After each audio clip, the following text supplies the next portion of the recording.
আমরা যারা বাড়িওয়ালা আছি আমরা একটা সমস্যার নিয়মিত হয়ে থাকি। যেমন আমাদের বাড়ির ছাদে একটা রিজার্ভার ট্যাঙ্ক থাকে। তো ওই রিজার্ভার ট্যাঙ্কটাতে পানি ফিল আপ করার জন্য আমাদের একটা পাম্প থাকে। ওই পাম্পটা অটোমেটিক যাতে ট্যাঙ্কটাতে ভরে অটোমেটিক চালু হয় বন্ধ হয়, এর জন্য আমরা এই ধরনের ডিভাইসগুলো ব্যবহার করে থাকি। তো এই ডিভাইসটা খুব ঘন ঘন কেটে যাচ্ছে, নষ্ট হয়ে যাচ্ছে। আমরা কেউই এটা ২ মাস ৩ মাসের বেশি ব্যবহার করতে পারি না। তার মূল কারণটা হচ্ছে, আপনি যখন এই একটা ডিভাইস দিয়ে আপনার পানির পাম্পটা প্রতিনিয়ত চালাবেন, তখন এই ডিভাইসটা আপনার সেই পানির পাম্পটা লোড নিতে পারে না। লোড নিতে পারে না, তার কারণ হচ্ছে এটার সুইচটা যদি আপনারা দেখেন, কত ছোট একটা সুইচ দেখেন। এই এত ছোট একটা সুইচ, এত বড় একটা পাম্প, মানে একটা ঘোড়ার শক্তি সম্পন্ন একটা পাম্প। এই পাম্পকে যখন এই ছোট একটা জিনিস দিয়ে চালাবেন প্রতিনিয়ত, তখন এটার উপর লোড পড়বে, আর এটা তো সেই লোড নেওয়ার ক্ষমতা ওর নাই। তো যার জন্য এই পাম্পটা নষ্ট হয়ে যায়।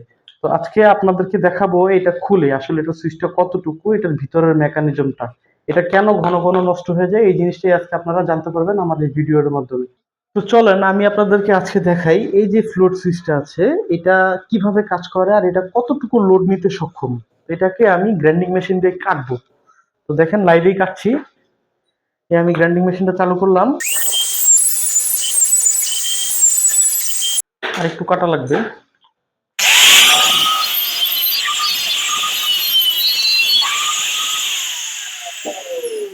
এটার খাপটা অনেক মজবুত, যার জন্য একটু সময় লাগছে।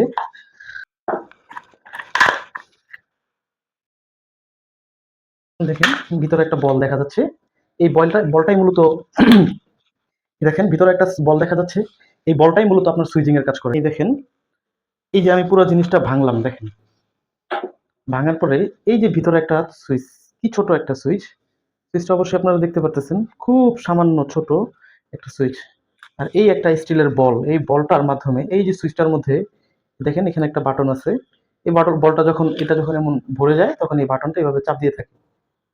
আমি যদি একটু জুম করে দেখাই, এই দেখেন এভাবে চাপ দিয়ে থাকে, লোড হয়ে চাপ হয়ে মোটরটা বন্ধ থাকে। এখন একটা জিনিস দেখেন, আমরা বেড সুইচ ইউজ করি সাধারণত এই যে ছোট ছোট বাল্ব চালানোর জন্য। ওই বেড সুইচের চেয়েও ছোট একটা সুইচ দিয়ে আপনি এত বড় একটা মোটর যদি কন্ট্রোল করতে যান, সেক্ষেত্রে এই জিনিসটা ঘন ঘন নষ্ট হবে, এটাই স্বাভাবিক।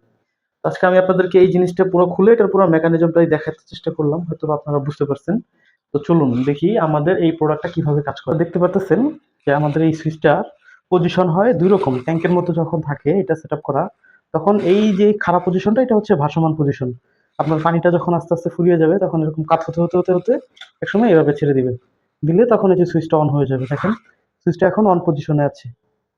আপনারা দেখতে পারতেছেন এই যে বলটা, এই বলটা যখন এই সুইচটাকে উপর দিকে চাপ দেয়, তখন অফ হয়ে যায়। আর তাছাড়া এইভাবে এই পজিশনটা যখন থাকে, তখন এটা অন পজিশন। আবার ট্যাঙ্কটা যখন ভরে যায়, তখন এই যে চাপ দিল, তার মানে এখন এটা অন হলো। এইরকম আরো ইনফরমেশন পেতে অবশ্যই আমাদের পেজে একটা লাইক এবং কমেন্ট করে যাবেন। আর এটার বিষয়ে যদি বিস্তারিত জানতে চান, তাহলে অবশ্যই আমাদের স্ক্রিনে দেওয়া নাম্বারে আমাদের সাথে যোগাযোগ করতে পারেন। এই নাম্বারে আমাদের সাথে যোগাযোগ করার জন্য হোয়াটসঅ্যাপ আছে, ইমো আছে, টেলিগ্রাম আছে, সকল ধরনের সোশ্যাল মিডিয়া অ্যাপস আপনারা এই নাম্বারের সাথে যুক্ত পাবেন। তো আশা করি আপনারা পরবর্তীতে আমাদেরকে ফলো করবেন এবং আমাদের সাথে যোগাযোগ করবেন। আপনারা ভালো থাকবেন। আসসালামু আলাইকুম ওয়া রাহমাতুল্লাহি ওয়া বারাকাতুহু।